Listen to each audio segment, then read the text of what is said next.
What happens if you are in default on your student loans? So, buckle up. This is going to be a long one, and I am going to break it all down for you. So, as we already talked about, student loan default happens when you're 270 days past due and your loans get sent to collections.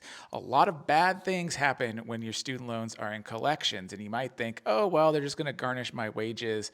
And yeah, they will, but there's a lot more to it than that. So, let's break it down. When you're in collections, your Social Security number just gets sent over to the Department of the Treasury and they add it to their system for collections. Your loans also get turned over to an internal collection agency that's currently called the Default Resolution Group, headed by Maximus Student Loans, but they can outsource it to about 20 different debt collection agencies as well.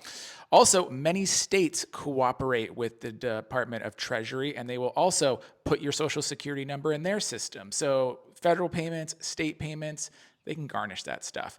What are you going to get garnished? Let me break it down for you. So you can have 15% of your wages taken out. They can offset your entire federal tax refund. They can offset state tax refunds. They can offset 15% of your disability and retirement payments, your Social Security payments, state benefit payments like California's disability stuff and paid family leave. The federal government can prevent the renewal of professional licenses. In some states, that includes your driver's license. So if you're in this whole real ID mess and you're trying to get a real ID, that's not going to happen when you're in default on your federal student loans. They can also go after the licenses of doctors, nurses, dentists, pharmacists, social workers, teachers, accountants, and attorneys. Again, depending on your state's law and their policies. Borrowers will typically be uneligible to get an FHA loan, a VA loan. You can't enlist in the armed forces. If you are existing in the armed forces, you put your security clearance at risk, which means that you could get kicked out of the armed forces. That's not great. They could sue you. It's very rare that they do sue you, but the federal government can sue you.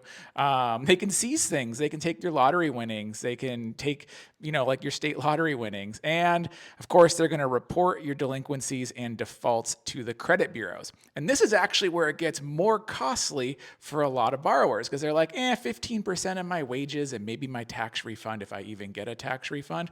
Well, your credit score is going to take a massive hit. And when your credit score drops, you're going to see everything else in your financial life get more expensive. Your insurance premiums are going to go up. It's going to be harder to get a loan for a car. And if you do get a loan, you're going to pay a higher interest rate and it's going to cost you more. And you might need a bigger down payment on that loan.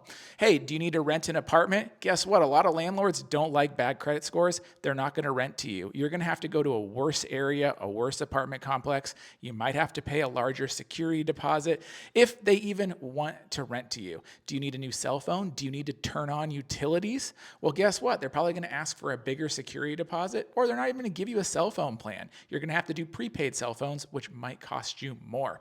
The bottom line is your entire financial life is going to get more expensive.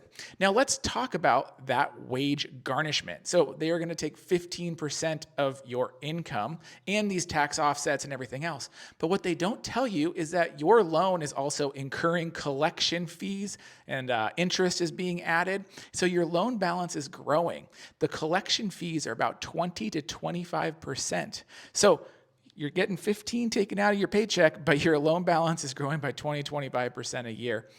That's not going to get out of this little death spiral you got yourself in. So you're basically throwing away money out of your paycheck, out of your tax refund, and your loan balance is still there and you're not making any progress. So that's why this is such a really bad financial situation. So what do you do? How do you get out of default if you're in your default on student loans? Well, we got two options here, and they're right above me. You have student loan rehabilitation, and you have student loan consolidation. They both have pros and cons, and they both have requirements. Rehabilitation is typically viewed as the better approach. However, you're only allowed to do it one time on that loan. So if you rehabilitate, you only can do it once. And why is it better? As you can see at the bottom is they'll remove the interest and collection costs when you do it, except you do have collection costs for 9 payments, but then it goes away on the rest of your loan. But what you do with loan rehabilitation is you make 9 payments to your loan servicer. They could be very low. It could be $5 a month. You make those 9 payments, and then after that, you're forced into an income-driven repayment plan. They remove the record of default from your credit history. The delinquencies still stand, but the default's gone, and you get some of your interest and collection costs taken off that loan. So all around, much better deal. However, if you've already done that one time, or you want to do something faster and quicker and you're not worried about the consequences, you can consolidate your loan. You get all these things back. You do have a choice of repayment plans, may be limited. They typically force you again into an income-driven repayment plan, but I'm sorry, I'm blocking it. It's right behind me. The interest and collection costs capitalize when you do that. So your whole loan balance is going to be a lot bigger. There are proposals in Congress to let you rehabilitate more times because the premise is, right, if people are paying their student loans back, that's a good thing. So let's not make it hard for them to pay back their student loans. But hey, this is the laws as it stands today in April of 2025, and we're looking down the barrel of collections restarting. So I know this was a long video.